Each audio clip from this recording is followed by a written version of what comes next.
இரண்டாவது, முதலமைச்சர் அவர்கள் நம்முடைய தமிழகத்தினுடைய ப்ரொஹிபிஷன் பாலிசி, அவங்களுடைய தேர்தல் அறிக்கை 2021 360வது பாயிண்ட். யாராவது பத்திரிகை நண்பர்கள் படிப்பதற்கு வாய்ப்பு இருந்தால் படிச்சு பாருங்க. ஒரு கட்டமாக சாராயத்தை குறைப்பதற்கான முயற்சி எடுப்போம், டி அடிக்ஷன் சென்டர்ஸ் கொண்டு வருவோம் என்று 360வது பாயிண்டா சொல்லியிருக்கிறாங்க.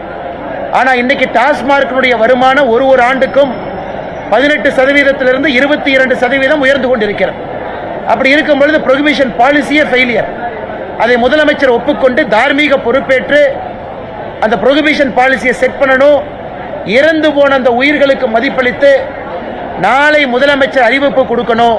தமிழகத்தில் 1000 டாஸ்மாக் கடைகளை மூடுவோம் என்று முதலமைச்சர் அறிவிப்பு கொடுக்கணும். முதல் கட்டமாக ஃபேஸ் வைஸா சாராயத்தை ஒழிக்க வேண்டும் என்றால் அரசு டாஸ்மார்க்கை நடப்பதற்கான தார்மீக உரிமை இல்லை.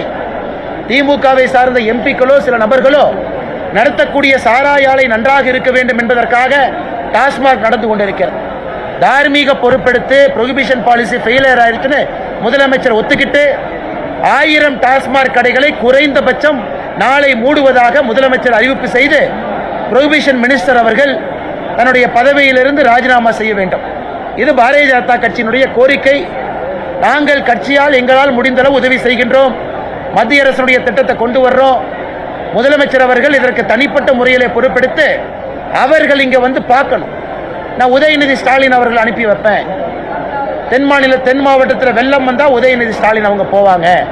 கள்ளக்குறிச்சியில் மக்கள் இறந்தா உதயநிதி ஸ்டாலின் வருவாங்க. இது அரசனுடைய பொறுப்பில்லாத தனத்தை காட்டுது. முதலமைச்சர் அவர்கள் இதுக்கு வரலினா எதுக்கு போவார்? அரசனுடைய தலையாய கடமை ஒரு குடிமகனுடைய உயிரை பாதுகாப்பது அரசனுடைய முதல் கடமை.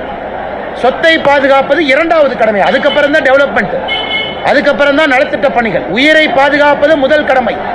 ஆனா இன்னை உயிரை பாதுகாப்பதற்கே திராவிட முன்னேற்ற கழகத்தினுடைய அரசு அவங்களால செயல்படுத்தப்பட முடியல, செயல்படுத்தல.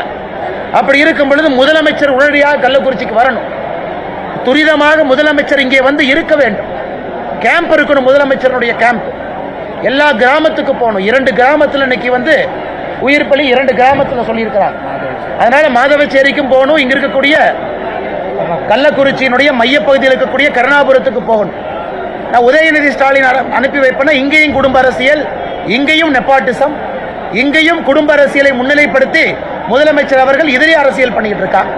அதனால் எங்களுடைய குறைந்தபட்ச எதிர்பார்ப்பு ப்ரொஹிபிஷன் மினிஸ்டருடைய ராஜினாமா, இந்த உயிர்களுக்கு மதிப்பளித்து 1000 டாஸ்மாக் கடைகளுடைய மூடல், ப்ரொஹிபிஷன் பாலிசி புது பாலிசியை கொண்டு வரணும். மிக முக்கியமாக முதலமைச்சர் இங்கே வந்து பார்க்கணும். கட்சியால் முடிந்த உதவியை நாங்கள் செய்ய போகின்றோம். ஒரு குடும்பத்திற்கு நாங்கள் கொடுக்கக்கூடிய நிதி உதவியை தாண்டி இந்த வறுமையினுடைய கோரப்பிடியிலிருந்து வெளியே வருவதற்கு மத்திய அரசினுடைய நலத்திட்ட உதவிகளை நாங்கள் பயன்படுத்த போறோம். ஏஜி சம்பத் அவர்கள் தலைமையில் இருக்கக்கூடிய இந்த குழு இன்னும் 10 நாட்கள் அந்த குடும்பத்துக்கு நேரம் கொடுத்து அவங்களுடைய காரியமெல்லாம் முடிந்த பிறகு அவங்க 15 நாள் டைம் எடுத்து ஆய்வறிக்கையை சப்மிட் பண்ணுவாங்க. அதை துரித கால நடவடிக்கையாக நாங்கள் அதை மேற்கொள்ள இருக்கின்றோம்.